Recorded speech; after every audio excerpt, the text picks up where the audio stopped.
इस नवरात्रि पर तीनों गुणों से पार हो जाएं गुरुदेव श्री श्री रविशंकर।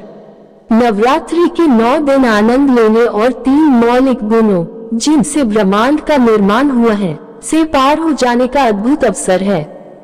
यद्यपि हमारे जीवन में 3 गुण प्रधान हैं, लेकिन हम कभी ना इन पर ध्यान देते हैं और ना ही इन पर मनन करते हैं। इन 3 मौलिक गुणों को शक्ति या इस सृष्टि में मातृत्व शक्ति का अंश माना गया है। जब हम नवरात्रि में मां शक्ति की पूजा करते हैं, तब हम इन 3 गुणों में सामंजस्य की स्थापना करते हैं और वातावरण में सत्व गुण को बढ़ाते हैं। नवरात्रि के पहले 3 दिन तमोगुण को समर्पित होते हैं, जो अस्तित्व का गहरा, घना और भारी पक्ष है। अगले 3 दिन रजोगुण को समर्पित होते हैं, जो क्रियाशीलता या बेचैनी को दर्शाते हैं, और अंतिम 3 दिन सतोगुण या शुद्धि को समर्पित होते हैं। हमारी चेतना तमोगुण और रजोगुण से होती हुई अंतिम 3 दिनों में सतोगुण में खिल जाती है। हम इन 9 दिन और 9 रातों में उपवास, प्रार्थना, मौन और ध्यान के द्वारा अपने वास्तविक स्रोत तक पहुंचते हैं, जो प्रेम, आनंद और शांति है।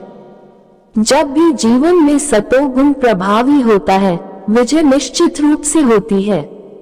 10वें दिन इस ज्ञान के सार का सम्मान करते हुए विजयादशमी का उत्सव मनाया जाता है। इन 9 दिनों में देवी मां के 3 रूपों की पूजा के द्वारा हम तीनों गुणों से पार हो जाते हैं। सबसे पहले देवी दुर्गा का आह्वान किया जाता है, जिनकी प्रार्थना से मन की अशुद्धियां मिट जाती हैं। इस प्रकार से हम मन की प्रवृत्तियों जैसे राग, द्वेष, अहंकार और लालच पर विजय प्राप्त करने लगते हैं। जब हम इन नकारात्मक प्रवृत्तियों पर विजय प्राप्त कर लेते हैं, तब हम अपने में सकारात्मक गुणों को पोषित और दृढ़ बनाते हुए आध्यात्म के पथ पर आगे बढ़ते हैं। अपने हृदय और मन में इन आदर्श मूल्यों और गुणों को पोषित करने के लिए मां लक्ष्मी से प्रार्थना की जाती है। और अंतिम 3 दिनों में जब सतोगुण उच्च स्तर पर होता है, तब आत्मा का सर्वोच्च ज्ञान प्राप्त करने के लिए मां सरस्वती की विविध रूपों में पूजा की जाती है। अर्पण के द्वारा कृतज्ञता की अभिव्यक्ति।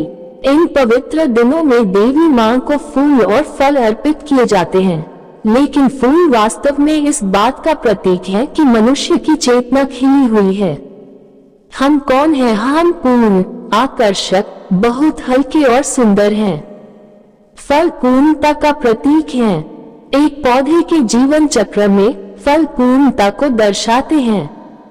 जब हम देवी मां को पूर्ण कृतज्ञता के साथ प्रसाद के रूप में फल अर्पित करते हैं, तब हमें पूर्णता का अनुभव होता है। हम दिया भी जलाते हैं। भारतीय परंपरा में हम लंबे पीतल के दिए जलाते हैं, जिनके ऊपर हंस बना होता है। इसका बहुत सुंदर अर्थ है। एक संस्कृत श्लोक के अनुसार हंस को निरक्षरा विवेक का वरदान प्राप्त है। इसका अर्थ है कि यदि दूध और पानी को मिला दिया जाए, तब भी हंस उन्हें अलग करके पी सकता है। यज्ञों का सौंदर्य। इन 9 दिनों में यज्ञों के दौरान प्राचीन संस्कृत मंत्रों का उच्चारण किया जाता है, जो चेतना का शुद्धिकरण और उत्थान करते हैं। इस मंत्रोच्चारण में हम मंत्रों की तरंगों से एकाकार हो जाते हैं। मंत्रों का अर्थ शब्दों से कहीं अधिक है।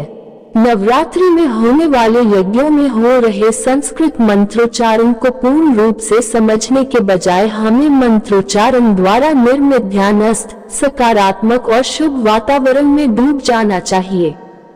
जब यज्ञों को बहुत शुद्धता और भक्ति के साथ किया जाता है, तब सभी को सांसारिक दुख और पीड़ा से मुक्ति मिल जाती है एवं शांति, शक्ति, समृद्धि, सफलता और श्रद्धा की प्राप्ति होती है, जो अपने आप में सर्वश्रेष्ठ आशीर्वाद है।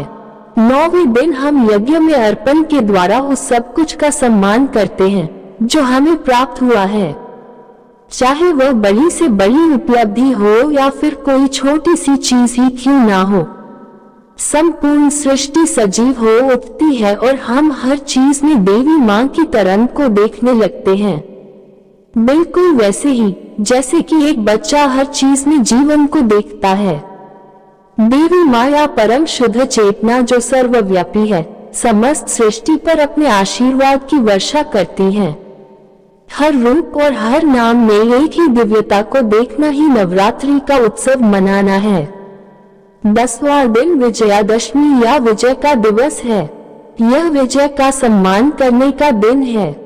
ये बुराई पर अच्छाई की विजय का दिवस है, लेकिन ये दृष्टिकोण सीमित है। वेदांत के दृष्टिकोण से ये द्वैत पर वास्तविकता की विजय है। महर्षि अष्टावक्र ने कहा है, यह एक मासूम सी लहर है जो अपने आप को सागर से अलग समझती है, लेकिन अलग हो नहीं पाती है।